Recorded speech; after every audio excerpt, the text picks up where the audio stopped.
guys? I'm Aaron from PhoneDog.com. Yeah, sorry for the noise outside. They're they're blowing leaves out of the parking lot. So if you hear the noise, I'm sorry about that. But I'm here with the Motorola Flipside, one of Motorola's mid-range devices that was announced alongside with the Bravo, the Defy, a couple of other mid-range Android devices at Motorola's CTIA event in San Francisco in October. You know, it's a pretty decent mid-range device. I've been pleased, and it has a QWERTY keyboard for those of you that text message on a regular basis. So pretty cool device. Do a quick recap. 720 megahertz processor, Android 2.1, 3 megapixel camera, and that physical QWERTY board. Can't complain there. First, special thanks to our friends at Best Buy Mobile for hooking us up with 2 of these. You know, Best Buy Mobile, you walk out working, you go into the store, they'll help you set up your email, web, all of that good stuff. Let's get into the review. Motorola Flipside starts right now. So here's the Motorola Flipside. It's available from AT&T now for $99.99, as I said, but it's one of 3 mid-range devices that made their way to AT&T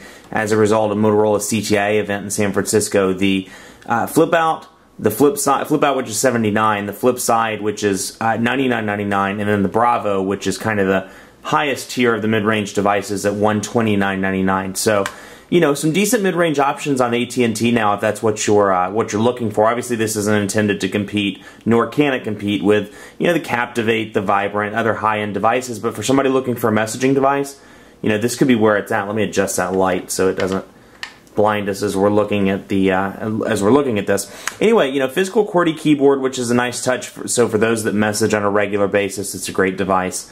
You know, on that front, 720 megahertz processor, as I said before. Android 2.1 with Moto Blur, and yeah, I had to check and make sure, because you know Motorola gets kind of funky with the Moto Blur naming if it doesn't have those cloud sync services as Motorola's application platform, and not Moto Blur. Anyway, left side micro USB charging port, right side volume rocker and camera shortcut button. On the top, you have your 3.5mm headphone jack, and a power button on top as well. So, you know, keyboard looks good, everything looks good, it's a tight device, it feels good. Both tight as in cool and tight as in tight. Woo, corny joke number 1 of the video. But 4 capacitive buttons on the front along with an optical trackpad here. And then your 3 megapixel camera with a portrait mirror on the back. So as I said, it's running Android 2.1 with Moto Blur. And, you know, it's typical as you would expect. It's a newer version of Moto Blur, but it's as you would expect. You know, but that said, it's pretty zippy versus the you know, the legacy Moto Blur devices like the backflip. I think it's a combination of Android 2.1, which is faster anyway, and a newer version of Moto Blur. So those two, you know, software versions are newer, they're faster, and it makes the overall experience pretty pleasurable. But as you would expect, you know, typical Moto Blur look, typical Moto Blur widgets. Now, you know, I happen to be a fan of Moto Blur's widgets. Yeah, I enjoy the kind of boxy nature, and I like the fact that I've talked about this before in past videos, but I like the fact, for example, we'll bring up the social networking widget, let's say, get it on the screen here. I like the ability to customize. I like the ability to change the sizes. You know, I can change it like that. I can make it larger if I want to. I can make it like that. So instead of having a standard widget like you would on Sense or TouchWiz, some of those, yeah, where it just pops down on the screen and says you're stuck. You know, you can move it around, but it's as big or as small as they want it to be. You do have some customization options here. Now you just saw it didn't let me make it too small. So I mean, you have set parameters, but anyway, it gives you customization on that front. But otherwise, you know, typical Android 2.1 with Moto Blur, live wallpapers, media gallery, wallpaper. So you do have live wallpapers on this device. Now that said, it's a 720 megahertz processor. You run a live wallpaper, it's liable to slow the device down a little bit, which is what I noticed in testing it over the past couple of weeks. Otherwise, you know, typical, like I was saying, Moto Blur widgets. And then let's jump into the standard Android widgets. Nothing you haven't seen before. Power widget, VLingo, which is installed in this device. Wear, YouTube, things of that nature. Now, on the topic of what's installed, you do get some AT&T services. You can get your Moto Blur accounts, typical Android apps like Alarm and Timer. But then you get, you know, AT&T Family Map, AT&T Maps, Wi-Fi hotspots, radio, navigator, music. So you do get those installed. Those cannot be removed from the device. So, you know, 2 issues. 1, it can't be removed from the device. And 2, you can't sideload apps in typical AT&T Android fashion. So, you know, you get this device and this, you know, you want to install a non-Android market app. This is not the device to get, at least unless you know, you're a hacker or you like to root the device or you know, do something with it. Out of the box, at least, it doesn't support side loading of apps. Otherwise, typical Android apps. We'll get down here. IM is pre-installed in this. Mobile banking. Didn't mean to click on it. Mobile banking. Where was I? Mobile video, Mobi TV, social networking, task manager. You know, which I covered on the Bravo, and this is a nice touch on the flip side as well. You do get the task manager application, so you don't have to download Advanced Task Killer or anything of that nature. Once you get it out of the box, Task Manager comes installed on the device, and you know, it's a nice touch on Motorola's part. It's not my favorite task manager. I like Samsung's built-in task manager that comes on the Galaxy S devices and the Galaxy Tab. But that said, you know, it's a decent task manager. You may want to download another one from the Android market, which, you know, obviously you can do. VLingo Voice, Wear, and then YP Mobile on the AT&T front. Otherwise, you know, typical. I keep harping on this, but typical Moto Blur, and it's the not like the Droid 2, the Droid X with the non-Moto Blur kind of Motorola applications platform customized dock at the bottom. You do have your standard green call and your blue contacts down there, and then you have your 7 home screens, which is standard across the board. But you'll notice I kind of found this funny, or found this humorous on the AT&T versions. You'll notice that it's orange versus red, so no Verizon influence of any kind on the color scheme. Let's take a look at the keyboard, since, you know, it is one of the few mid-range Android devices that has a QWERTY keyboard, physical QWERTY keyboard, in addition to an on-screen one. Let's try this first and see. Let's think of something really creative to say. The phone dog loves iPads. Loves winning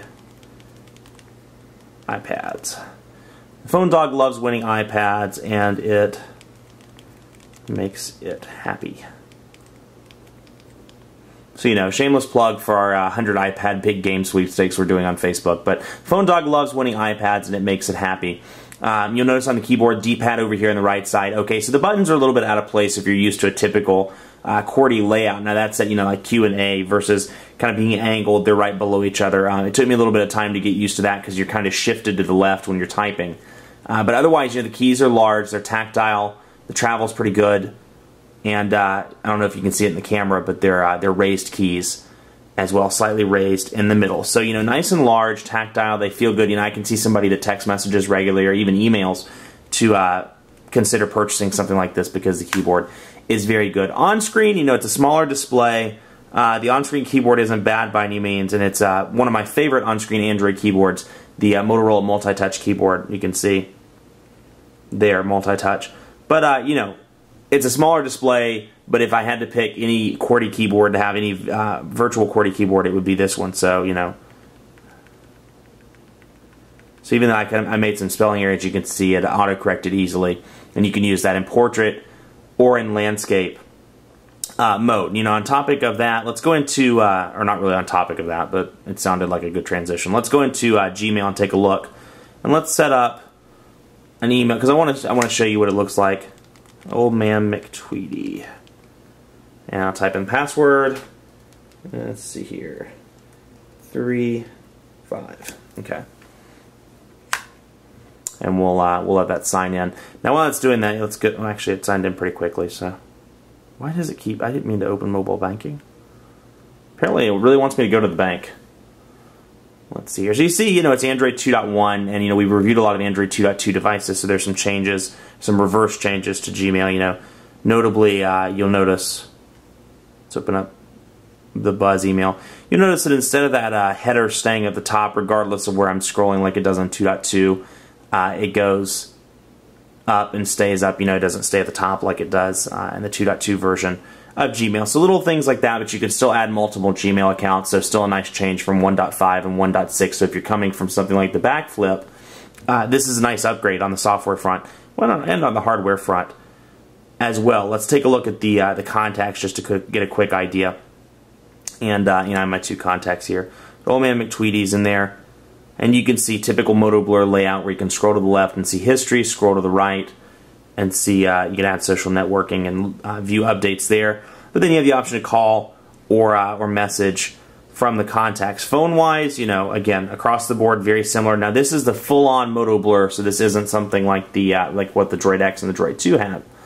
So you'll notice the keys are a little bit different, and then the icons at the top, instead of having favorites and a couple others, it has three: dialer, recent, and frequent. So I don't think I have a Motorola device on my desk. Let me see here. No, I don't at the moment. Not a non-Moto Blur device, but if you've seen the Droid, actually watch the Droid 2 video, any of those, you'll notice that the tabs are slightly different. And then the numbers are slightly different. They're together instead of separated virtual island keys.